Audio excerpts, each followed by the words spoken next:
All right. Just waiting for a couple more people to come in from the waiting room.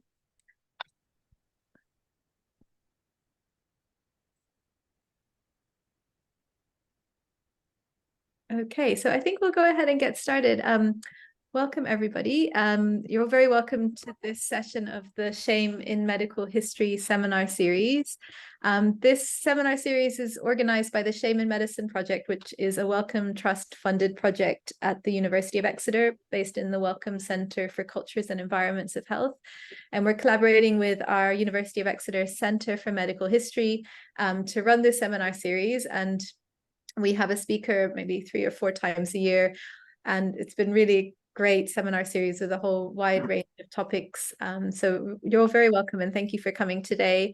And I'm really delighted to welcome Laura Kelly, who's come to speak to us today about shame in narratives of reproductive and sexual health in 20th century Ireland. And Laura is a historian of modern Ireland with expertise in gender history, oral history, and the social history of medicine, and she's based at the University of Strathclyde, where she's a professor, and she was previously awarded a PhD from NUIG in Galway, and was based at University College Dublin on an Irish Research Council postdoc fellowship before that. So I'm going to pass over to Laura, who's going to speak to us for about 45 minutes, and then we'll have about 40 minutes for questions and discussion after that. And thank you. Great, thanks so much, Luna. I'll just share my screen. Okay, can everyone see that okay? Great. Okay, thanks so much to Luna, Alice, and Charlotte, and everyone from the Shame in Medicine Project for inviting me here today. So sexual and reproductive health issues were, for many Irish people in the 20th century, clouded by feelings of shame. From 1922, with the foundation of the Irish Free State, the country gradually became more conservative as the Irish government worked to ensure that Catholic values were enshrined in the new state's concept of Irishness. And just to give you an outline of the kind of key legislation and key moments in relation to contraception in particular in the 20th century.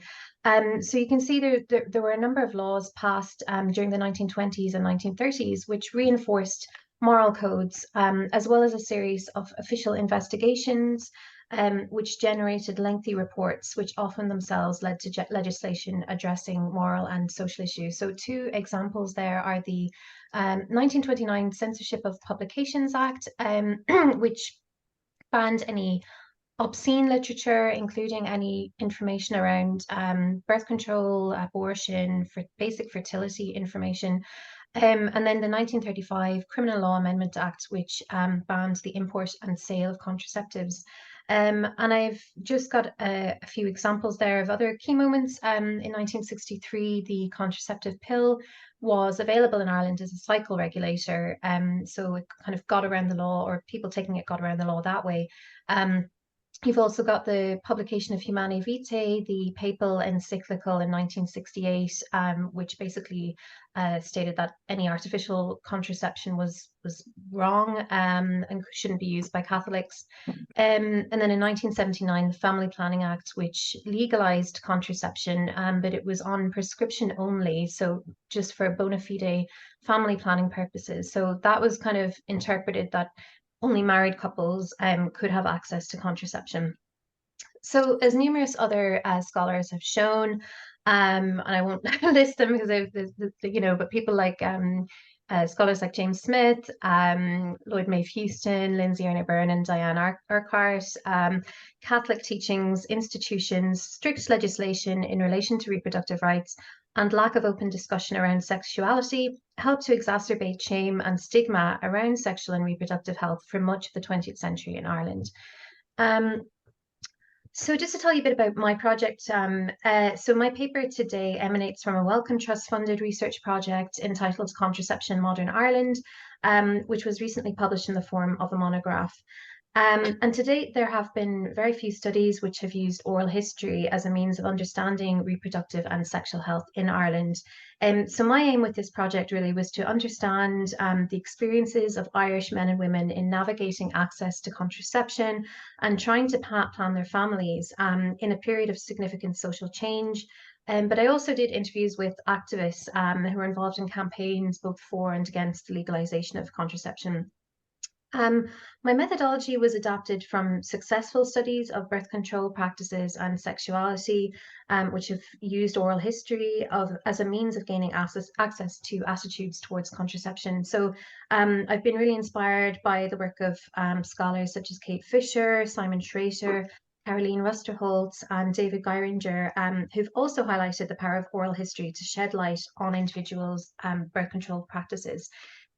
So for this project, I interviewed 103 men and women from Ireland who were born before 1955, as well as 42 activists. And also, I used a range of more traditional documentary sources, including women's magazines, newspaper sources, government records, contemporary literature, feminist archives, and memoirs.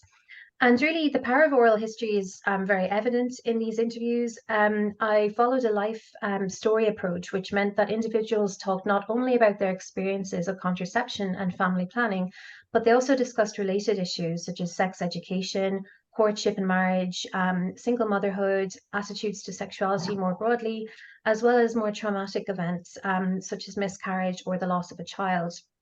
And oral history has really provided me with access to emotions which are not evident in archival sources. So in the telling of their experiences, individuals laughed, joked, expressed sadness, regret, and in some instances became emotional. And really, I think oral to kind of highlight here the importance of oral history as a way for historians to uncover shame. But I think these interviews also showed the power of shame that some of these people were talking about experiences that had happened, things that happened maybe 50 years previously, but were still so fresh in their mind. So I'm going to focus on three key areas here today. Firstly, exploring how shame and secrecy around sexuality impacted on the impartment of sex education and knowledge in Ireland. I'll then focus on two key areas where shame was discussed in detail by my participants in relation to unmarried motherhood and contraception. So the majority of oral history respondents in my study emphasised a lack of sex education, either from their schools or from their parents. And you can see in the 60s, there were a number of these kind of pamphlets that were aimed at educating young people about sex, but they are very much kind of focused on sexual morality and ideas of purity. And yeah, so that's kind of there's kind of a lack of actual basic knowledge at this time. Imelda, who was born in 1935 and who grew up in Dublin, and just to say I'm using pseudonyms for all of my participants, she explained, to be honest with you, we didn't know where a baby or anything came from. We had to find out for ourselves and everything. We were taught from one another and all like that. Con, who was born in 1940, also explained that, quote, everything was left up to yourself to figure out or to find out, Similarly, in her study of female sexuality in childhood in 1930s and 40s Dublin, Hazel Leider reported similar findings and has suggested that, in relation to sex education, parents lacking sufficient knowledge and language and labouring under the obligation of the sexual taboo adhered to a code of silence. So sex education really was non-existent in a kind of formal way for the majority of participants. And contemporary publications also referred to this lack of knowledge. In 1965, marriage counsellor in Woman's Way magazine stated that, quote, many young girls and boys actually reached the altar without any sound knowledge of sex, and stressed that it was the responsibility of parents to impart knowledge to their children. Parents were, however, often reticent to talk to their children about the facts of life. Instead, some parents would explain the birth of a new child by saying that they were found under a cabbage plant or other analogies. Diane, who was born in 1949, her parents owned a small fish shop in a town in the north of the country, and they explained to her that her younger sister, quote, came in with the salmon. We used to get salmon in boxes, and we found Mary in the salmon. That's where Mary came from. Diane felt that although her mother was, quote, a very modern go-ahead woman, she would have been very reticent about sex and contraception and the rest of it. It was all hush-hush. So instead of clear guidance, most parents during this period tended to make quite opaque statements. So while responsibility for sex education often lay with parents, most of my respondents felt that it was a challenge for them to discuss this openly. And menstruation was often discussed by female participants in relation to this and the kind of sense of shame that they felt around it. So Carmel, born in 1952, remembered, she just said that you'd bleed once a month. The sanitary towels were in the bottom drawer. She told us to put it on, to put it into a bag, and she'd get rid of it, but that was it. However, Carmel's mother did not explain why women got periods. She said, nobody said why it's happening. We were just told that's what you do to keep from ruining your clothes. So again, this kind of sense of shame about bleeding each month and that, you know, it could be visible in some way. And then the kind of secrecy around disposing of the sanitary towels. Anne, who was born in 1945 from a town in the southwest of Ireland, told me that when she got her period, aged 14, her mother, quote, just said to me, you'll be getting those now every month, and that was it. For girls who were not expecting to get their period or had not been told about it, it could be a terrifying experience. Una, born in 1942, remembered, I was never told anything. I got my periods and I thought I was going to die. Similarly, Aoife, born in 1947, told me my first period arrived when I was about 10 and a half and I was frantic because blood is dangerous. I knew I was going to die. So the experiences of these participants were not distinctive to Irish women. A number of participants in Laura Friedenfeld's study of menstruation in the United States also reported similar incidents. However, American women born in the 40s and 50s, unlike their counterparts in Ireland, were more likely to receive information from their mothers, pamphlets, or from school education. So really there's this huge sense of shame and secrecy around menstruation for Irish women growing up in this period. Nora, born in 1940, said, well, I knew it was happening all right, but my mother just kind of said, here, put them on you, and that's that, and don't tell anyone. Be secretive about it, if you like. Jeepers, I think about it now, and you see all the things advertised on the television and everything. Similarly, Paula said, and Paula was born in 1955, so she was a bit younger, but she said, I was horrified, actually. I was horrified at the secrecy of it. And when you leave them in a bag under your bed when you're finished, and then in the nighttime when the men are in bed, they're burnt in the fire, that seemed to be the standard. This shame was also compounded by the size of sanitary towels at the time and the fact that women had to wear this loop with them. So Paula explained they weren't like nice and discreet ones like you have now. They were ones with big loops you attach. They were horrible, actually. Similarly, Kathy, born in 1949, recalled that when she got her period, her mother, quote, got me the old-fashioned Southall sanitary towels and they had a loop. There was a belt and there was a thing on it and you looped them in the belt. That was what we had to wear, that thick. I hated them, absolutely hated them. And these pads really made her feel self-conscious as a young woman. She told me you couldn't really wear a pair of pants with them because they were huge. So really I think menstruation is a key example of where the shame kind of comes in, and obviously it's links then to fertility. So just to move on now to talk about the stigma and shame of unmarried motherhood. And I should point out that I did most of my interviews in the kind of period between 2018 and 2019, which was when the Commission on Mother and Baby Homes in Ireland was taking place. So there was a lot more discussion of this issue in the media. And it was also around the time of the referendum on the Eighth Amendment. We'd also had the 2015 referendum on marriage equality in Ireland a few years before that. So I think there was quite an openness about discussing these issues because of the context of the time. So for much of the 20th century, sex outside marriage was strongly condemned and there was significant stigma towards this, as well as unmarried motherhood and marriage breakdown in Ireland. In Clara Fischer's words, shame was, quote, mobilised in the pursuit of a post-colonial national identity, which centrally hinged on the moral purity of women on the one hand, but was promoted and maintained alongside constructions of women and women's potential sexual transgressions as continuous threats to that identity on the other. Sarah Ahmed just defines shame as, quote, an intense and painful sensation that is bound up with how the self feels about itself, a self-feeling that is felt by and on the body. Furthermore, to have one's shame witnessed is even more shaming. The bind of shame is that it is intensified by being seen by others as shame. So the 1937 Constitution defined women's role in Irish society as subsidiary to the institution of the family. For a woman who found herself pregnant outside marriage, there were limited options. So marriage to the father, emigration to Britain to have the baby in secret and give it up for adoption, or in the majority of cases, seek assistance from a mother and baby home. As well as shotgun weddings and adoption, some unmarried mothers had their children adopted by a relative. And we know in other instances that shame and stigma was so strong that some women resorted to illegal abortion or infanticide. From 1967 onwards, with the introduction of the Abortion Act in Britain, with the exception of Northern Ireland, Irish women began to travel to have abortions there. And we know in 1968 that 64 Irish women travelled to have legal abortions in England and Wales, and this figure doubled every year up until 1972.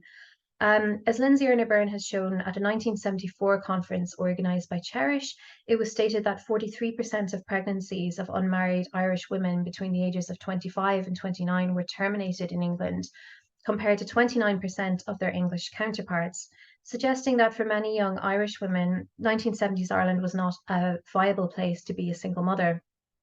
Arguably, due to the significant stigma and lack of state support, single motherhood was not a feasible option for the majority of Irish women until at least the 1990s. So in Britain, levels of stigma and shame directed towards unmarried mothers depended on the character of local communities and cultures, but Melanie Tebbit suggests that it was less pronounced among the generation born after 1945, even as teenage pregnancy became a new focus of moral concern. In Ireland, however, the stigma of unmarried motherhood persisted until late into the 20th century, and fear of pregnancy outside marriage had a significant impact on the respondents I talked to and their attitudes towards premarital sex. Lindsay Byrne and Diane Urquhart have recently argued that in both the Republic of Ireland and Northern Ireland, quote, shame and secrecy formed fundamental bulwarks of societies which placed a high premium on sexual purity. So the fear of shame associated with unmarried motherhood was a common theme in my interviews, and many respondents reflected on their fear of bringing shame on their family if they became pregnant outside marriage, and that this fear was enough to deter them from having sex without being married. Anne, who was born in 1945 and grew up in a town in the southeast of Ireland, explained, I was never brazen or how can I say adventurous. I was always a good girl. My grandma used to tell me, you're a great girl. But I was, and whereas I'm not saying nobody ever had sex before marriage, of course they did, but it wouldn't enter my head, it just didn't. And I think it was the best contraception ever, or contraceptive, because, oh my God, the thought of having to go home if I got pregnant, I couldn't. I'd kill myself, I'd say, before that would happen. And similarly, Christine, born in 1947 from Dublin, stated, I often wonder what kept me on the straight and narrow, if you like, before we got married. And it was a fear of my mother, a fear of God, but a more fear of my mother that I could not go home and tell my parents that I was pregnant. So shame, as Sarah Ahmed has stated, can also act as a deterrent, whereby subjects must enter into the contract of the social bond by seeking to approximate a social ideal. Lily, who was born in 1946 from the north of the country, was brought up Presbyterian and felt similarly around the issue of sex before marriage. She told me, I wasn't having sex, there was no way I would have. And if a person got pregnant anyway, I'd have to leave home.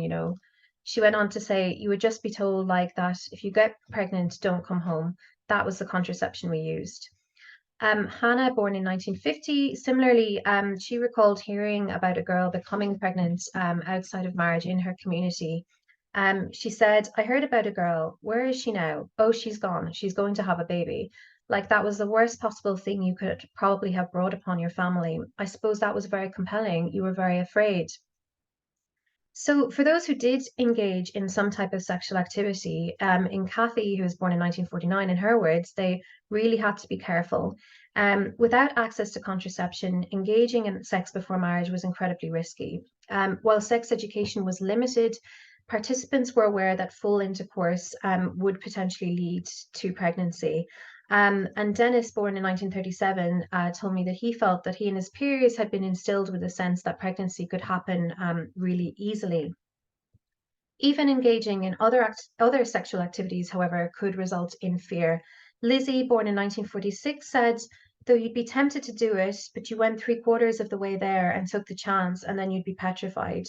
several respondents reported, quote, only going so far or not going the whole way, which could mean either avoiding penetrative sex or sometimes implied the use of the withdrawal method. Yeah, and often mothers instill this sense of shame around the issue of unmarried motherhood in their daughters. Ellen from the rural southeast of the country told me of her mother. She was good in one way, but she was a very cross woman in another way. And her big fear always, I think, was that I would get pregnant or I wouldn't be married. And it was a thing. I even had it in my head that if it ever happened to me, I would never again go home. I had it in my head that if I got pregnant, I would probably go away somewhere and have the baby adopted. I would never go home.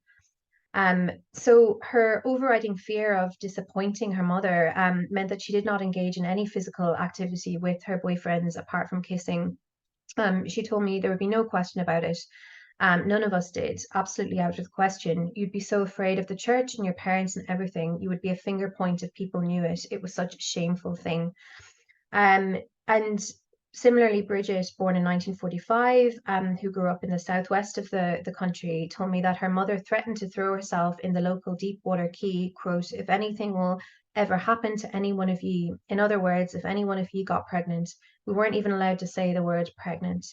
So you can see really the kind of how this sense of shame has really been compounded by families and the local community, and it's really acting as a deterrent for a lot of people in this period from actually engaging in sex before marriage.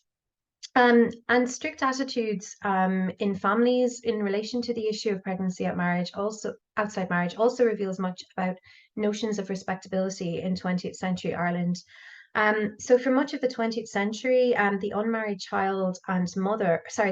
mother and her child were, as Maria Luddy has argued, viewed as outcasts in respectable Irish society.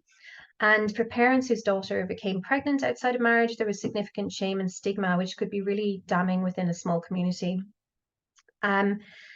Chastity was also viewed as a marker of respectability. A doctor interviewed by Woman's Way magazine in 1983 stated, single people didn't have intercourse when I was a student over 20 years ago. That wasn't due to a fear of pregnancy. Nice girls didn't do it. And if they did, men would find out and wouldn't marry them. Dennis, who was born in 1937, also reflected on this idea of respectability in the same way. That idea that, it kind of got linked back to the family and was somehow kind of a way of identifying that family as being, unrespectable. Sorry. So getting pregnant outside of marriage was thus commonly described by my respondents through the use of terms such as fear, terrified, scared. And Sarah Ahmed, to go back to her again, she suggests that while fear is an unpleasant experience in the present, quote, the unpleasantness of fear also relates to the future because it involves an anticipation of hurt or injury. So Kathy, born in 1949, for example, stated, I was terrified that anything would happen to me. And similarly, Clodagh, born in 1940 from the Midlands, explained, we were terrified to get pregnant before we got married, and you would be terrified of doing anything nearly in case you might get pregnant, and I couldn't go home and tell my mother or father.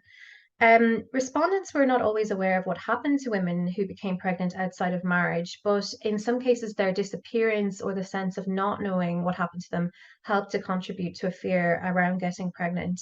Noreen, born in 1954, told me, you would have known that something had happened and those girls disappeared. They were sent away. So you knew there was something, but you didn't know what. Again, it was all cloak and dagger kind of stuff.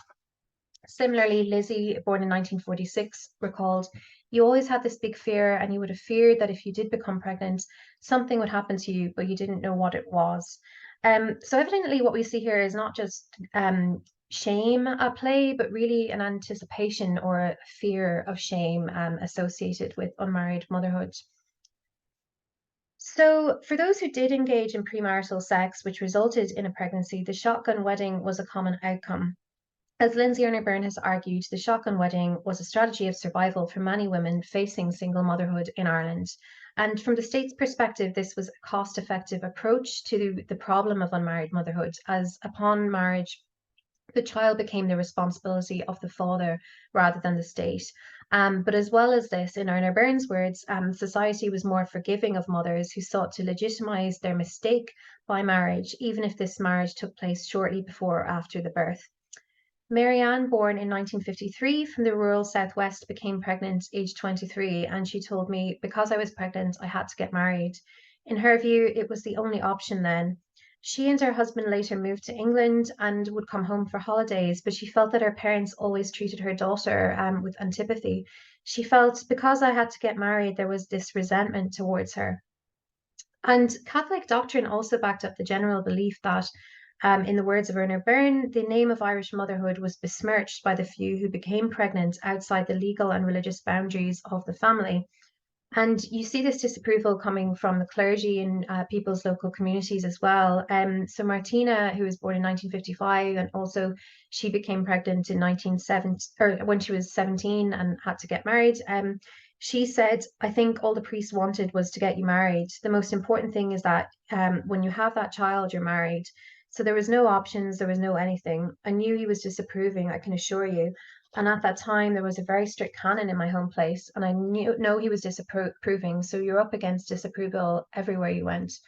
And even, talking about this event, I think, yeah, it would have been almost 50 years later, you could just see the emotion in Martina's face when she was describing it. And yeah, again, kind of coming back to the idea of the power of shame, that it was so vivid so many years later. Um, Likewise, several respondents recalled shotgun weddings taking place in the early morning or on the side altar, so not in the kind of main altar of the church, or not at a kind of usual time, because of the shame around it that the girl was pregnant. Bridget, born in 1945 from a small town in the southwest, recalls I knew one girl in a small town who was like that, became pregnant, and she got married at 6 o'clock in the morning down in a church down there in a small town down the road there, because she'd have to get married outside of hours and out of the way in the dark and everything like that. So, although marriage was seen as a more respectable option, as Nuala Fuelong commented in her memoir, Are You Somebody? Following a shotgun wedding, and she's quite, kind of joke, it's almost a bit jokey the way she describes it, but it is very an actual thing that happened. She said, then you had to think of some ways to explain things. When the baby arrived 7 months into the marriage, couples suddenly emigrated to England and Australia. Women moved across the country and gave birth and hid the babies and put pillows under their skirts when their mothers came to see them. Hundreds of babies were firmly said to be premature. No matter how progressive the circle you moved in, you lose everything if you became pregnant outside marriage. Um, and there were countless examples of among my participants where they were describing these types of situations. So Myra, I've just put her quote up there. She was born in 1947, and she talks about a friend of hers who had a premature baby. Yeah, who she claimed, was only 4 months old. So again, yeah, the kind of lengths that people were going to try and disguise this shame. And chastity was also policed by the community and by individuals' mothers. Mary Muldowney has suggested that judgmental attitudes were implicit in the closing of ranks against perceived nonconformists to women's role in the family. Helena, born in 1945, told me, we got engaged very quickly and married within about 3 months. And then there was some old nosy woman up the road. I only heard this later, and she said, oh, she's pregnant.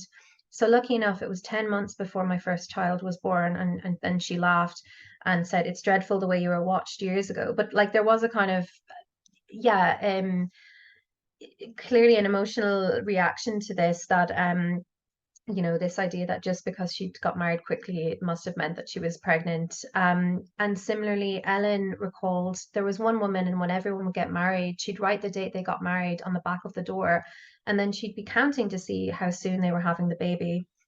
And some of the women I interviewed also said about how, they had their baby 9 months after their wedding, basically, and then that the way the dates worked out, they were really worried that people would think that they'd had sex before marriage.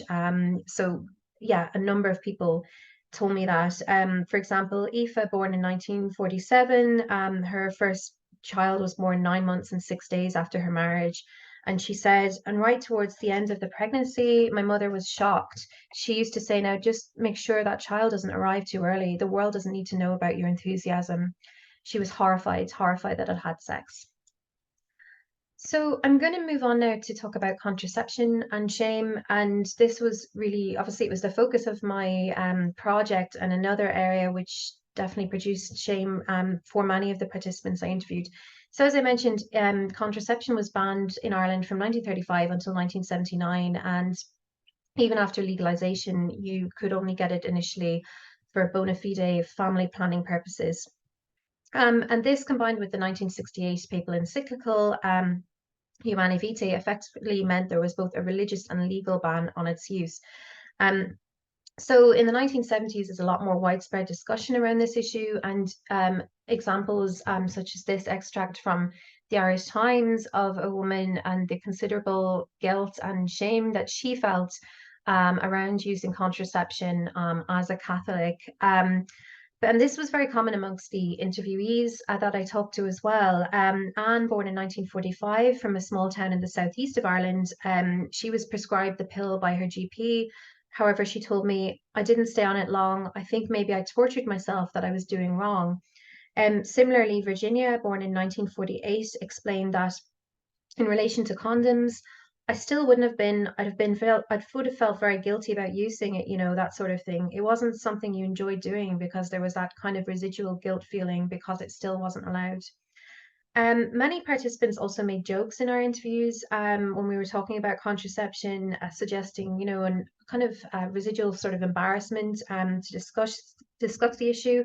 Others talked about their fear of going to their family GP to ask for contraception in case they were refused it or shamed for asking for it. As one female respondent recalled, I remember you wouldn't go to your family doctor. You'd be afraid. You'd be afraid they would tell your parents that you'd asked for it. You also see the church trying to kind of instill this idea that people should have big families in this period as well, and also a sense of shame around the use of contraception. So as Bridget, born in 1945, explained, well, you were expected to have a big family. It was a thinking, and the church, that was a thinking of the church, and you were nearly praised for having this big family, And really, I think here her view suggests that having a large family could perhaps be viewed as a form of social capital in Ireland. But she also talks here about her mother going to confession and saying that she only had 2 children, and that kind of sense of shame and guilt again that was kind of being inflicted on her. And this was a really common theme in a lot of the interviews I did about the kind of the confessional. So the confession box really became an important arena for priests to discourage women from using contraception. Siobhan, born in 1942 from the more rural Midlands, told me about her friend Mary's experience. So Mary had decided to use contraception after the death of her baby. Her baby had a cot death at 6 months old in 1972. Mary went to the priest for confession and told him that she had used contraception, and then he told her that he couldn't give her absolution. And this testimony wasn't unusual, and it highlights the turmoil that some women faced in deciding to go against church teachings and use artificial contraception. And it's also important to bear in mind here that in the 1970s, confession was a really important and common practice among Irish men and women. So in the period 1973 to 1974, it's reported that almost 90% of Irish Catholics attended confession around 3 times a year. So it was a really important kind of practice at the time. Another woman I interviewed, Maud, born in 1949, she actually ended up moving to England, and she stated at one point in her life she had to have a major operation for a chronic condition, and she was advised not to have any more children. So during her surgery, she was sterilized. And prior to having her operation, a priest came in to see her and told her that by being sterilized, she was committing a sin, and he refused to give her absolution. She told me, I was so upset because I was going out for major surgery and he couldn't give me absolution. And then also I've got Ellie's testimony there. So Ellie was born in 1944. And she and her husband used the withdrawal method in order to try and space their pregnancies. And she said she recalled going to confession and saying it was the withdrawal method. And I was told I was committing the sin that I was depriving my husband out of his pleasure. And I asked her how she felt about this at the time after the confession. And she said, I felt dreadful. I felt dreadful. And I remember he kept me for bloody ages. So it's a sense of the kind of visible shame, I think, because, if you're in line for confession and you can see that someone is being kept in there for a long time, you kind of know that, oh, something, they've obviously done something bad, or they're being given out to by the priest. So yeah. And there's notable example, like lots of examples of this. Austen Clarke's poem from 1967, The Redemptorist, also talks about the experience of a woman, being asked how many children she has in the confession box as well. And we see this with Tessie too, who was born in 1938. And she recalled going to her local priest for confession in the late 60s or early 70s. And that the first thing that he said to her was, how many children have you got? And she said, at that time I still had two. And then the priest said, still two. And I'd say, yes, Father. And now he never went any further than that, but still. And then yeah, I kind of, there was a sort of silence, and I said, well, you felt kind of, I could pick up on the feeling that she had. And she said, yeah. But you can also see her anger there, go forth and multiply. They weren't blooming well coming to feed them, were they? Look at all the unfortunates that had 8 and 10 children. But you can see here how the confession box was being used by the clergy at the time, to try and kind of encourage women to abstain from contraception and reinforce this idea that they should be having large families. And just to move on, to just say about the kind of persistence of shame, even after legalization in 1979. Um, so, individuals still felt significant shame, for example, going to a pharmacy to obtain contraceptives. Jacinta, born in 1954, told me that you'd be embarrassed. There's a lot of embarrassment in going to the chemist, and they were judgmental as well, some of them. In addition, asking for condoms may also have been particularly embarrassing if you were in a small town or a rural area. Colette, who was born in 1946, and her husband, who had 5 children, began using condoms around 1991. She recalled, our local chemist sold them, but they'd only give them to you if you were married. They weren't on display in the shop. She explained that customers had to ask for condoms because they were kept under the counter. Similarly, Ellen, who was born in 1949, who lived in the rural southeast, described one experience she had of buying condoms. And this again, I think, was really indicative of the shamefulness, or perceived shamefulness of the process. So she said, I have 6 children altogether, and sometimes we did use condoms for a while, but even at that, I wouldn't go into the local shop to buy them. And I remember going into a shop in the nearest city one day. I thought they wouldn't know me in there, and this woman came over. She was an older woman, and she came over all smiles and all lovely to me. And I said, can I have a packet of condoms, please? And her face changed straight away. She kind of threw them at me, but it wasn't the thing to do.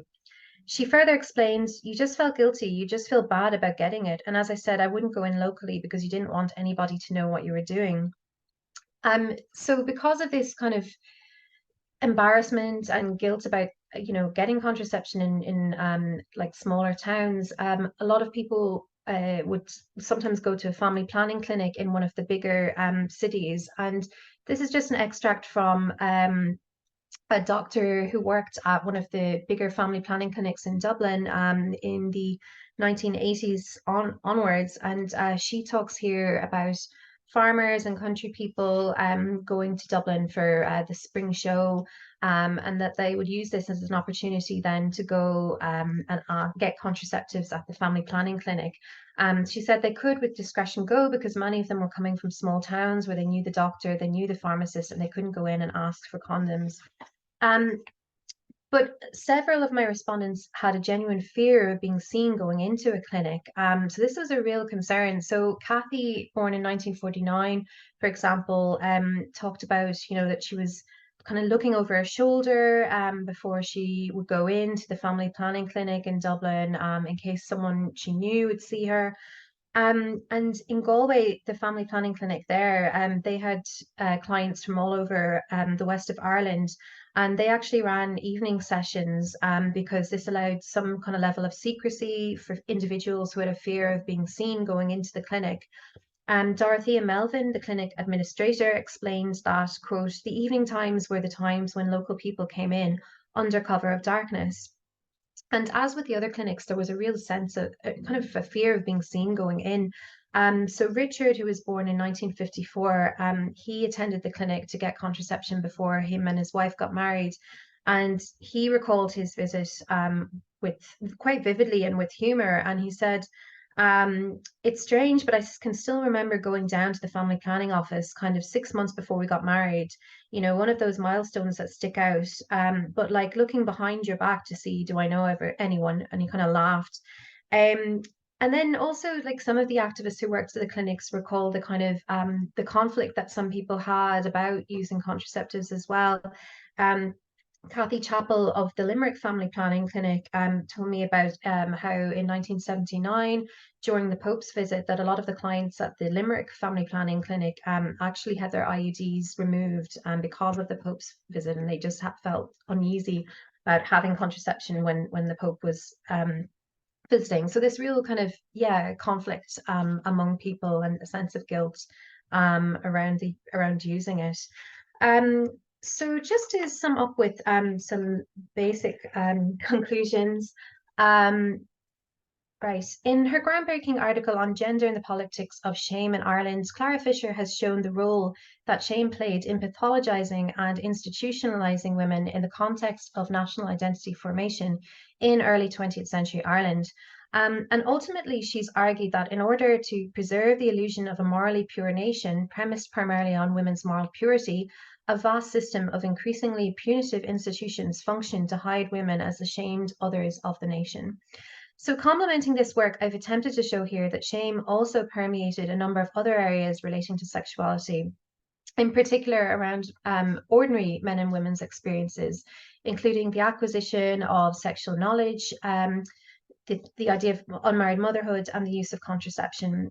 Moreover, it's also important to acknowledge that the fear of shame, as well as shame itself, had a significant impact on individuals' lives and helped to heighten other feelings such as guilt and embarrassment. Shame was effectively used by the church, state, and local communities as a means of regulating individual sexual behaviour.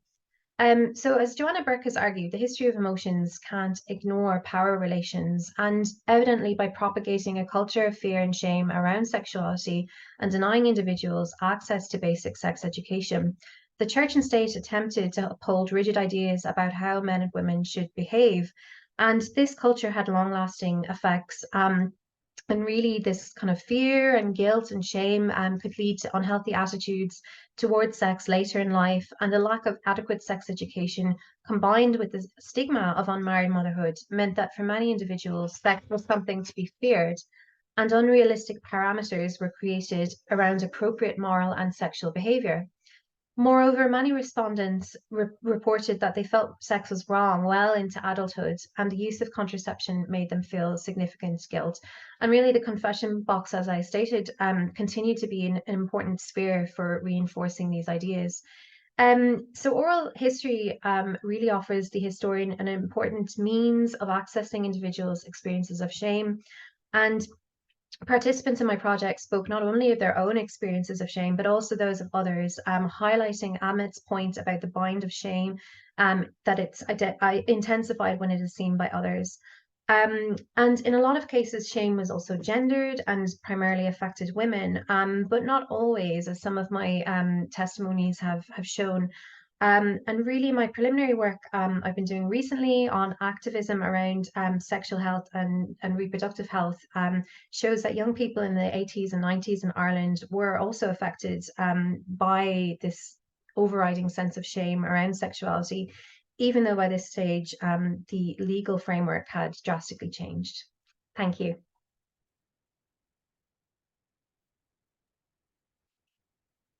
Thank you, Laura. That was great. Thank you so much. Thanks. So we'll open the floor for questions and comments, and we've got a bit of time. So if Thank you. If you have any questions, you can raise your Zoom hand, or if you turn your camera on, you can raise your actual physical hand. Lydia, go ahead. Hi, Dr. Kelly. I just want to say thank you. Oh, I went to a Catholic foundation undergraduate in England. I can't believe that they would refuse to give absolution. I'm not a Catholic, but it's just makes you feel sick to your stomach. Yeah. I just want to say that you're doing a wonderful job, and thank you for bringing this to public knowledge. I'm doing an earlier period of history, but talking about ideas of sexual coercion. So thank you for sharing your findings, because that's really helping me as well. Great. Thanks so much, Lydia. No, that, yeah, and I think I suppose for a Catholic and someone who's practicing, you know, as many of my respondents were, like most of them were Catholic, like to be refused absolution was the worst thing that you could, yeah, you know, and I think the woman I mentioned who was going in for surgery, you know, and major surgery, and then the risk that she could potentially die, and she had, you know, it was obviously very traumatic for her, and yeah, all those years later it was so vivid the way she described it. So yeah. Thank you. Amy's put a question in the chat. Thank you for that interesting talk. Wondering if there were any experiences related to non-heterosexual sex. Yeah, that's a brilliant question, Amy. So, my project, it really focused primarily on heterosexual men and women. Some of the activists I interviewed were gay, and they gave some really important insights into what it was like to be gay in Ireland in this period. But I think there's definitely scope for a project that specifically focuses on LGBT experiences around this as well. I think that would be really important. There has been some really good work happening by Avril Earls, who's working on on homosexuality in Ireland in the kind of, I think, up until the 1970s. So her work is great. I think she has a book coming out soon. And in Northern Ireland, then there's been important work done by Tom Hume and Leanne McCormack. They've got a big project about homosexuality in Northern Ireland. So there is important work going on, but I think it would be fantastic to see a big oral history project interviewing Irish LGBT people about their experiences. So yeah, I didn't focus on that specifically, but some of the individuals I did talk about people they knew that were gay, and you know, their experiences, what it was like. So it was kind of getting information in a secondhand way that way. The work I've been doing around activism in Ireland in the 1980s and 1990s has also shed some light on this issue. So I've been working on a group who, it was like a youth group basically called the IFBA Youth Group that was set up by the Irish Family Planning Association, and it was a group of young people kind of age 16 to 20, and they ran a phone line for people to ring in about sexual health issues. And speaking to them and seeing the kind of logbooks of the calls, that's also helped kind of illuminate what it was like to be queer in Ireland in that period. And again, that overriding sense of shame. But I've also been doing some work on a group called Positively Irish Action on AIDS, and they were a group based in London from the kind of late 80s until the early 90s. We're basically providing support to Irish men and women affected by HIV and AIDS. And again, through the oral testimonies of those activists, I've kind of been able to get an insight into what it was like, you know, because a lot of gay Irish people would have emigrated really because the society at the time was just very hostile towards being gay. So yeah, sorry, that's quite a big long answer, but basically I think there's lots of great work happening in this area, but lots of potential for more, I think. Great, thank you. I might jump in with a question if, while there are no other hands up. I was struck in your abstract that you quote Clara Fischer and talk about how shame was mobilized in the pursuit of a post-colonial national identity. And I know she writes about how the kind of the figure of the Irish woman was used as a kind of symbol of a post-colonial Irish identity. And I wonder what element the post-colonial has in that. Like, was there an effort to distinguish Ireland from the UK, and and put the burden on a particular type of womanhood. Could you speak more to that? What was Yeah, definitely. I think that's 100% what's going on, is that Ireland, from the 1920s onwards, wants to, yeah, distinguish itself from the UK. And I think one interesting element where you see that play out is kind of around the debates around the debates around the legalization of contraception, and also the debates around the legalization of abortion in the 70s and 80s, that, you know, the UK is always kind of painted as this sort of heathen kind of country, and, you know, its lack of morals, and, you know, because of the introduction of abortion, you know, there's been this whole breakdown in society and this kind of thing. So I think that's really important, yeah, and I think that really plays through from the early 20th century, that people, yeah, politicians, and kind of in tandem with the church, want to kind of create this identity that separates Ireland from Britain. So yeah, I think it's, yeah, definitely that's what's going on. And was there sort of a similar burden on men to perform in a particular way, or was the burden on women to distinguish in this post-colonial context? Yeah, I think my sense is that the burden was on women primarily. And I mean, I think it's so, like, in the kind of, say, for example, the years of the kind of early period of the Irish Revolutionary period, when Ireland was trying to get independence from Britain, like the kind of the leaders of the 1916 Rising, for example, were very much wanting equality for women. And, you know, so the actual state then that was formed in 1922, I think was quite a disappointment to a lot of, you know, the women that would have been involved in these campaigns for Irish independence. And I think it did really, the burden was on women, because, you know, like I mentioned, in the Irish Constitution, you know, there's a line that the woman's place is in the home, and the family is the most important thing. So it really was women that were bearing the burden of all of this, I think. Yeah, I don't think there were those expectations of men to be pure in the same way. Yeah, thank you. Yeah, that answered really well. Any other questions or comments?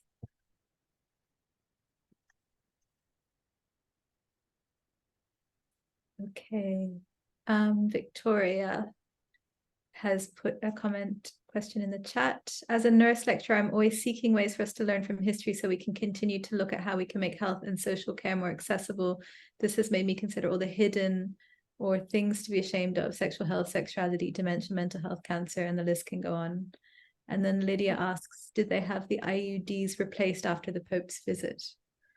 Yeah, so do Victoria, thanks for your comment as well. And I think you're right. Like, when I was thinking about this paper the last few days, I was thinking about the parallels with mental health you know, in Ireland as well, and, you know, the kind of shame associated with that in the past. And I think that's definitely an area where, you know, there's a lot more open discussion in Ireland now, and similarly with reproductive health as well. So, but yeah, that I think is kind of a comparable area.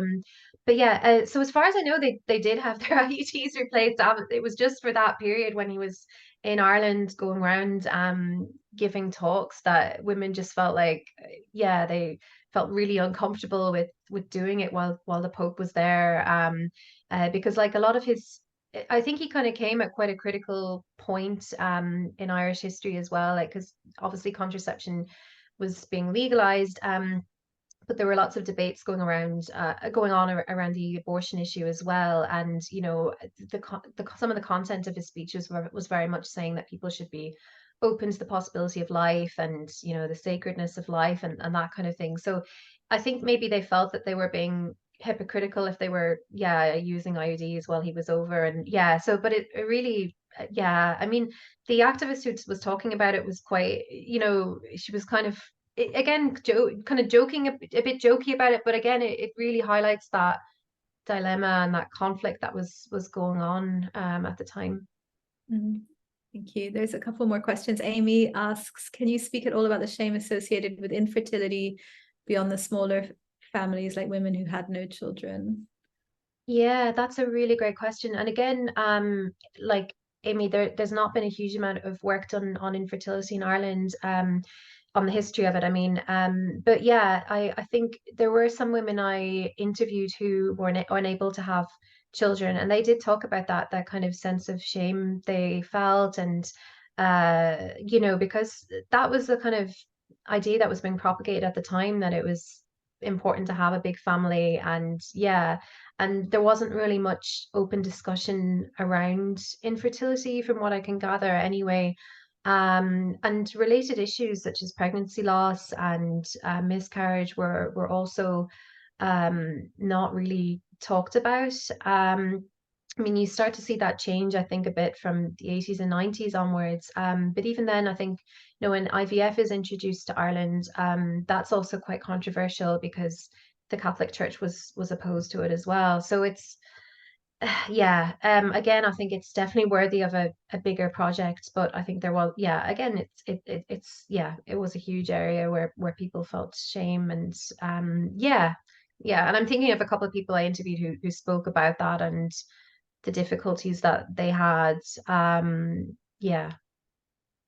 Thank you. Martin, would you like to ask your question?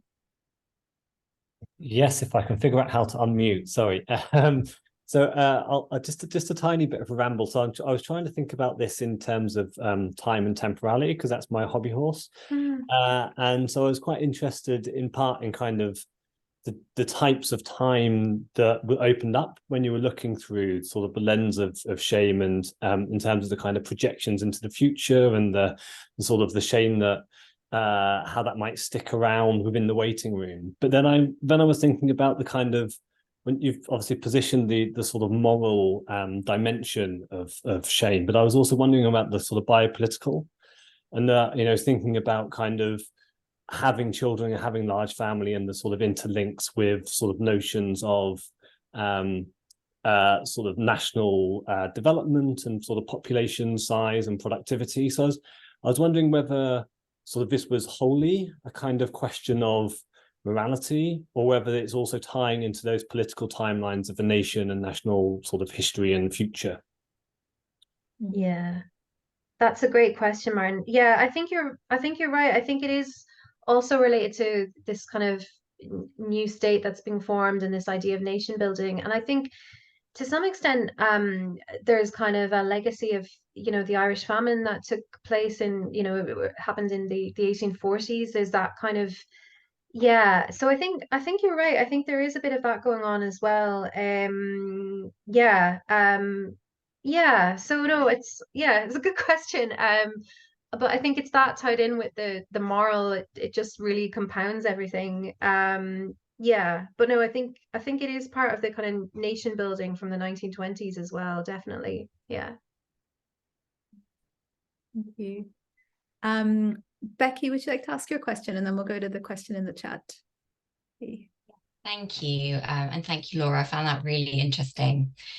So I was really curious listening to your talk to know if you have looked at the kind of politics of immigration in relation to your subject. Because your story is kind of focused on kind of Irish Catholic communities. My work is on reproduction in modern South Asia, where the kind of politics of shame works quite differently, and people are kind of caught in a bind between the pressure from families to have lots of kids, but pressure from government to have fewer children because there's kind of concern about population growth. So I'm really curious to know what happens to say, the Indian diaspora when they end up in Dublin towards the end of the 20th century, for example. How does that, the politics of reproduction play out for those communities in the Irish context in the 20th century? So, I mean, the first thing I thought of when I saw your paper title was of a later case, but the Savita Halappanavar case. And I just remember the coverage at the time being about how she'd been told that, you can't have a termination. Ireland is a Catholic country. And it seemed like there was this kind of intersection of politics of reproduction around immigration, around Ireland's identity. Anyway, so I was just curious to know if you've looked at that kind of angle. Yeah, no, that's a great question. Yeah, and I should say that I think everyone, it was a very white project in terms of the majority of my interviewees were white. And I think I'd love to expand it out, and I think it's a really important point to see how the experiences of people of color or different cultural backgrounds, how that played out for them. But essentially, I did interview a number of people who weren't from Catholic backgrounds, who would have been, Church of Ireland, so Protestant or Presbyterian, and definitely they felt very aggrieved that they were essentially having to, even though it wasn't going against their beliefs to use contraception, but they were being bound by the legal framework in Ireland that meant they didn't have access. And there was quite a sense of, yeah, I mean, I'm thinking of one man in particular, and he was saying about, his frustration. He was living in the west of Ireland, and every time there was some kind of social issue on the news, that they would have a priest coming on talking about it. And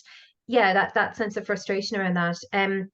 One example I can give you, is in relation to Jewish people in Ireland, in the 1920s and 30s. So there's definitely a significant amount of anti-Semitism in Ireland in that period, and you see as well that Jewish shopkeepers who are selling condoms, for example, are particularly targeted by the police in that period as well. And that essentially birth control becomes seen as an outsider issue. It's not like an Irish thing, you know what I mean? So again, that's coming into these ideas around nation building. So that's one example.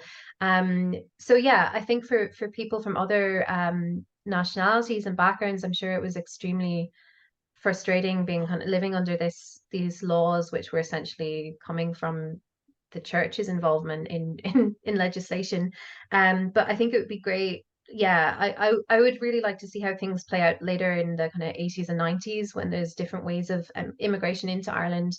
I have looked a little bit about people. So some of the people I interviewed did actually emigrate to England, and they talked about their, and then often move back to Ireland when they, to retire. But their experiences were also very interesting, because for some of them, they felt kind of quite liberated living in England and having access to contraception, and not kind of being so bound by, the structures of like the community and the church. But then saying that there were lots of them who were still practicing Catholics, and then their local priests were still, very much against contraception. So again, that conflict there as well. But I think it would be great to do a big project about, people immigrating into Ireland and what it was like for them. Thank you. Martin's writing some comments in the chat that are related to what Becky has said, so I'm just going to read them. Building on Becky's example, that is an interesting inversion of activist work in the 1970s and 80s among Black women, who pointed out that white feminism was more focused more on the right not to have children, whereas Black women were struggling to have and keep theirs due to state policing and medical experimentation. Yeah. Ties back into those questions of racialized biopolitics. Mm-hmm. Oh, yeah. Britain women. Sorry, did I read that incorrectly? Thank you, Martin. Sorry, yeah, I just realised that I didn't put the place in there. So in Britain, sorry. Yeah, definitely. And I mean, you see that like myself and one of my colleagues, Caroline Westerholz, we've been doing some work around Depo-Provera, the contraceptive injection, and yeah, I mean, that's a really good example, I think, of that, that it's particularly women of color who were being targeted, I think, with that. And then in Glasgow, it was women from more disadvantaged backgrounds. So yeah, this kind of eugenics idea around who should have the right to have children as well. Yeah. Okay, so there's another question from Abby in the chat, and she writes, I'm an American interested in the US eugenics movement, and it seems like there was a lot of cultural overlap between Ireland and America. Was there a change in shame/stigma after Ireland became independent from the UK?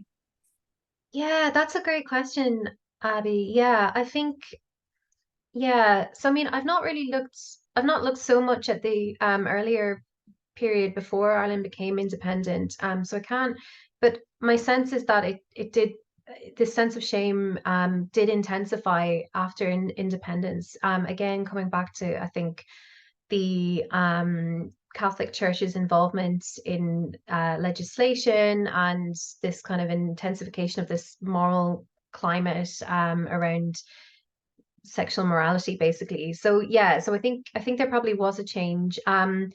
It would be interesting to see what would have happened if Ireland hadn't gained independence from the UK, like what the country, I think there definitely was a change, and it did become intensified. And I think the difference maybe with Ireland is that shame around sexuality, it persisted for a lot longer than it would have in the UK, I think that's my feeling. I was just going to ask a practical question. How did you recruit your participants for the oral history?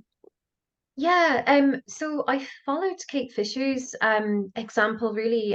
So I went round to a number of community groups for elderly people in Ireland, just all around the country, and just kind of gave a talk about my research and the project, what I was doing, and then invited people, if they'd like to take part in an interview with me, that I would return and interview them. So that was how I really most of the people I interviewed. I also, I think there was quite a lot of snowballing as well, that, when you build up trust with someone and speak to them, and then they might suggest, oh, my friend, Mary, she'd like to speak to you as well, or so that way too. And I was quite keen as well to try and have a balance, or as many men, as I could interview as well. So I think it ended up being 2/3 women and 1/3 of men that I interviewed, because it was really important to me to get their experiences as well.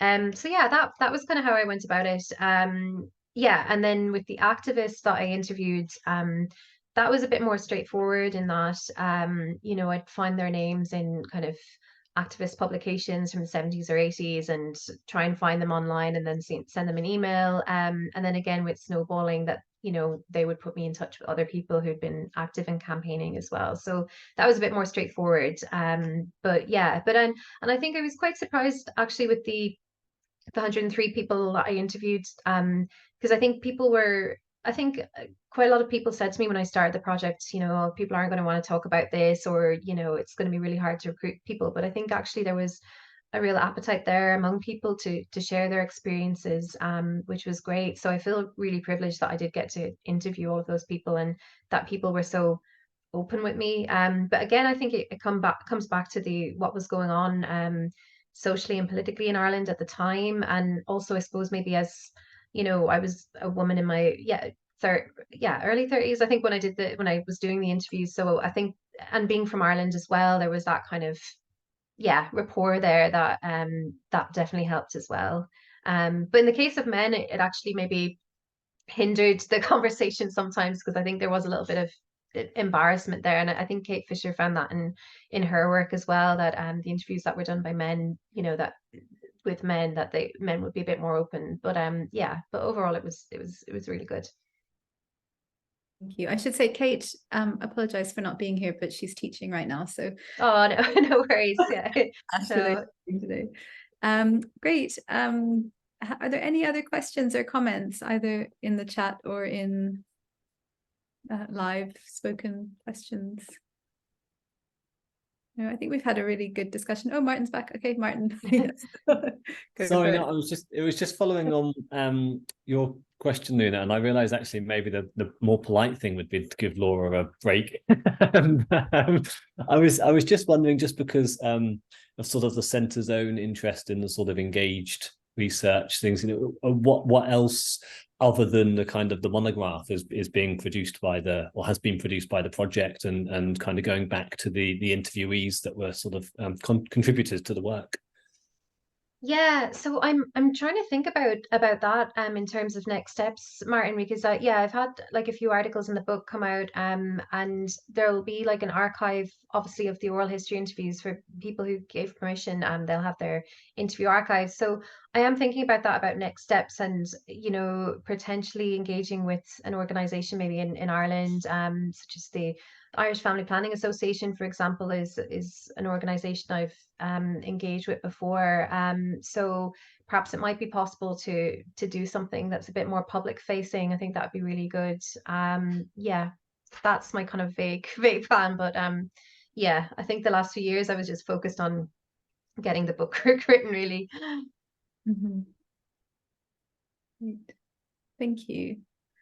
Yeah, it's a really inspiring project and so important as well. And I was good. Yeah, I mean, I think of all the shame in medical history talks we've had, yours has been the most explicitly where shame is really relevant, and you know, there hasn't been any stretch to get the shame into the research, because That's good. Yeah, because I was thinking about it, and I was kind of thinking, oh, this is more guilt or embarrassment. Is this actually shame? You know, but I think yeah, they all kind of link together, you know. But yeah, I'm glad that was that was the case. It's such a brilliant example of how, like, of politicized shaming, right? So it's a kind of institutional and politicized use of shame to coerce a population and to concretely disadvantage women in this case, obviously.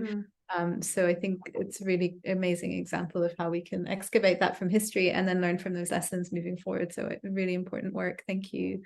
And Martin's just put one more comment in the chat. But yeah, we will continue to follow your work, and thank you so much for coming today and for speaking. This talk will be recorded, so once that recording is out, we can share it more widely, and we do find that people tend to watch the recordings of our talks quite a bit, so spread the word about your work. Great. Well, thanks so much for having me, and thanks everyone who came along, and everyone who asked a great question as well. Yeah, thank you, Laura. Nice to see you. Bye all. Great. Thank you. Bye.